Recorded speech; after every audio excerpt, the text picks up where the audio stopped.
Ethan zipped up his jacket and began the walk home, his footsteps echoing unnaturally loud in the empty streets. As he passed the towering gates of Oak Hill Cemetery, he quickened his pace, resisting the urge to glance inside.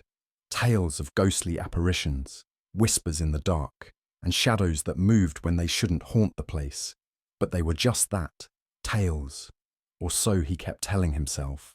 A cold shiver ran down his spine, and he pulled his collar tighter, cursing the chill that seemed to seep into his bones. Then he heard it, a faint rustling just behind him. He stopped abruptly, his breath catching in his throat, but the sound ceased just as quickly. He turned around, peering into the darkness, but saw nothing, only the empty street and the gnarled trees casting long, twisted shadows under the dim streetlights. "Get a grip, Ethan," he muttered, shaking his head. "It's just the wind." He continued walking, but the sense of unease only grew stronger. The houses lining the street seemed darker than usual, their windows like hollow eyes staring back at him. He couldn't shake the feeling that something was watching him from those shadows, waiting for him to let his guard down. As he approached Maplewood Lane, he hesitated. The lane was a narrow shortcut he often took, with trees on either side arching over it like a tunnel. The light barely penetrated the thick canopy, and the shadows seemed to writhe like living things. He had taken this path countless times, but tonight it felt different, like the shadows were alive and reaching out to him. He took a deep breath, steeling himself. "It's just a shortcut," he whispered. 5 minutes and I'm home." But as soon as he stepped onto Maplewood Lane, the air grew colder, the darkness thicker, almost tangible. His footsteps crunched loudly on the gravel, the sound unnervingly loud in the oppressive silence. The wind picked up, howling through the trees, making the branches sway like skeletal fingers. Halfway down the lane, Ethan heard it again, soft but distinct footsteps echoing his own. He stopped dead in his tracks, his heart hammering in his chest. The footsteps stopped too, the silence rushing in like a wave. He swallowed hard, his mouth dry, and turned slowly, dreading what he might see. A figure stood at the far end of the lane, barely visible in the darkness. It was a shadowy, tall, gaunt silhouette with no discernible features. It was as if the night itself had taken form, a living shadow that stood motionless, watching him. Ethan's breath hitched, panic clawing at his chest. He wanted to run, to get away as fast as possible, but his legs refused to move. The figure remained still, its presence oppressive, suffocating. It felt like the darkness was closing around him, swallowing the world, leaving only him and this thing. Who are you?" Ethan's voice trembled, the words barely more than a whisper. The figure didn't respond or move. It just stood there, embodying the void. Then, without warning, it started to move, gliding toward him without a sound, its form shifting and warping like smoke. Ethan's heart leapt into his throat, and finally, his survival instincts kicked in. He turned and ran, his feet pounding the gravel, the sound deafening in the stillness. He dared not look back, but could feel it behind him, closing in. The darkness pressing in from all sides. The end of the lane seemed impossibly far away. The light at the end barely flickered in the overwhelming blackness. Ethan didn't stop or slow down when he finally burst onto Pine Street. He ran until his lungs burned and his legs felt like fire. Only when he reached the steps of his apartment did he dare to glance back. The lane was empty, the shadows still, but the feeling of being watched lingered like a stain on his soul. Inside his apartment, Ethan slammed the door shut, locking it and throwing the deadbolt for good measure. His breath came in ragged gasps, his heart still pounding. He staggered to the sofa, collapsing onto it, his mind racing. "What the hell was that?" he whispered, his voice shaking. But no answer came, only the oppressive silence of his empty apartment. He grabbed the remote and turned on the TV, the noise a welcome distraction from the terrifying thoughts swirling in his mind. But even as the screen flickered to life, casting a dim glow around the room, the sense of dread remained, hanging in the air like a heavy fog. Sleep was out of the question. Every time Ethan closed his eyes, he saw that shadowy figure, its empty gaze boring into him, and the darkness closing in. He stayed on the sofa, staring blankly at the TV.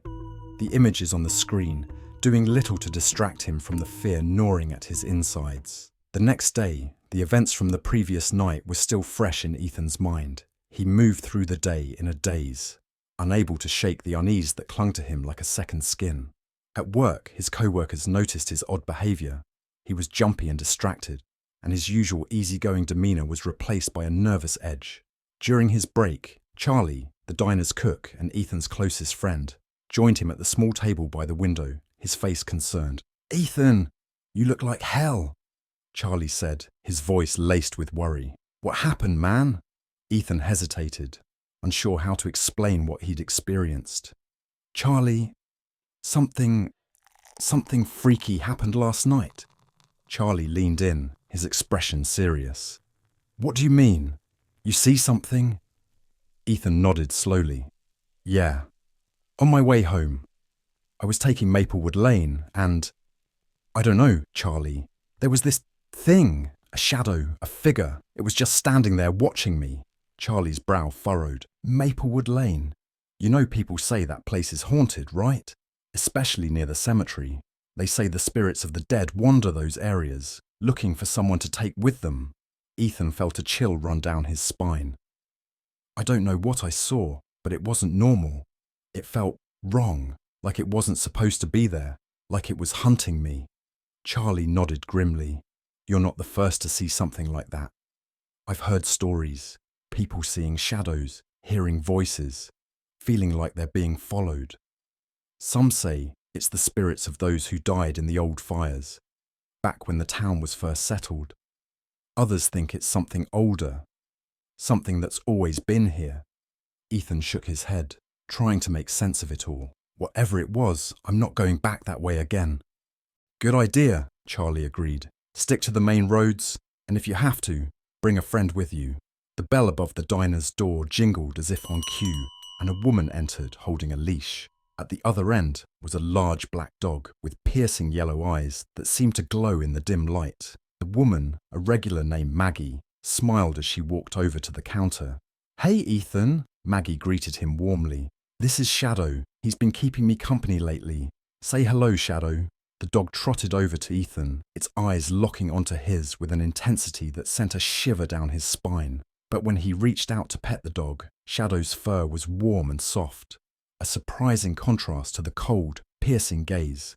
Ethan couldn't help but smile despite the lingering fear from the night before.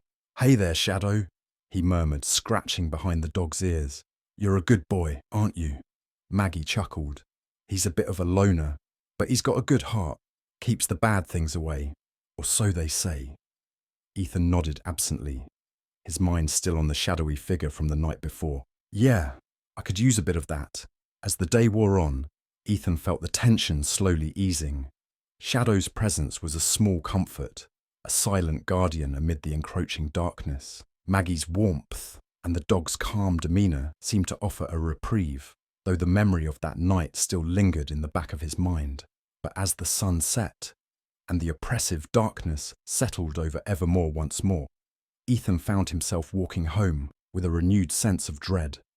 The streets bathed in the eerie glow of the streetlights. Despite his best efforts to stay on the main roads, the feeling of being followed never left him.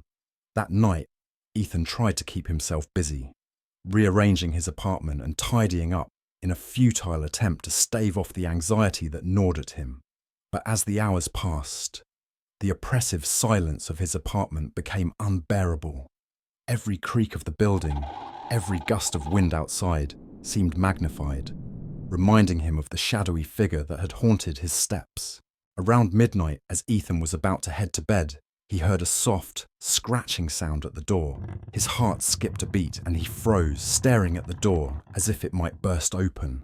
The scratching continued, faint but persistent, and Ethan's mind raced with terrifying possibilities. Slowly, he approached the door, every nerve in his body on edge. The scratching stopped as he reached out to touch the doorknob. Ethan held his breath, his hand trembling as he slowly turned the knob and cracked the door open. Shadow sat on the other side, his piercing yellow eyes reflecting the dim light of the hallway. The dog wagged his tail once and looked up at Ethan, his expression calm and reassuring. Ethan let out a breath he hadn't realized he was holding and opened the door wider to let the dog in. "Shadow," Ethan whispered, relieved but still shaken. "What are you doing here?" The dog padded inside and immediately settled down by the sofa, his eyes never leaving Ethan. It was as if Shadow knew something was wrong and had come to protect him. Ethan, grateful for the company, closed the door and locked it, then sat down beside the dog. "Guess you're staying the night," he said softly, running a hand through Shadow's fur. The dog responded with a gentle nudge as if to say, "I'm here. You're not alone." The rest of the night passed uneventfully, but the sense of dread never entirely left Ethan. Every creak of the floorboards, every flicker of the lights made his heart race. He tried to distract himself with work, but his mind kept drifting back to the events of the past 2 nights. As evening approached, Ethan felt the familiar anxiety creeping in. He wasn't sure if he could face another night like the last, but the thought of leaving town seemed just as terrifying. Whatever was happening, it felt like it was tied to him, like the darkness had singled him out. When night fell, Ethan sat on the sofa with Shadow at his feet, the dog's steady breathing a small comfort. He left the lights on, hoping they would keep the darkness at bay. But deep down, he knew it wouldn't be enough. The hours ticked by slowly, the minutes stretching out like an eternity. Every sound and every shadow seemed to hold a hidden threat, and Ethan's nerves were frayed to the breaking point. He tried to keep his mind occupied, but the memory of the shadowy figure and the cold, oppressive darkness kept creeping in, making it impossible to focus on anything else. Just after midnight, the lights flickered again, plunging the room into darkness. Ethan's heart raced, a cold sweat breaking out on his forehead. He fumbled for his phone. Its weak light was the only thing keeping the shadows at bay. Shadow growled low in his throat, his gaze fixed on the door. The dog's fur stood on end, and Ethan could feel the tension radiating from him. Whatever had come for him before was back. The door rattled violently, as if something was trying to break in. Ethan's breath caught in his throat, and he backed away, his phone's light trembling in his hand. The sense of being watched, of being hunted, returned with full force, a suffocating presence that made it hard to breathe. But this time, Ethan wasn't alone. Shadow barked, a deep, resonant sound that echoed through the room. The door shook once more, and then, as if in response to the dog's challenge, the rattling stopped. The oppressive darkness seemed to recede, the air becoming less stifling. Ethan stood frozen, his heart pounding in his chest. The lights flickered back on, giving the room a harsh, artificial glow. The door was still, and the apartment was silent once more. Shadow walked over to Ethan and nudged his leg, his eyes calm and steady. Ethan knelt down and hugged the dog tightly, his fear slowly fading. Whatever had been out there was gone, for now.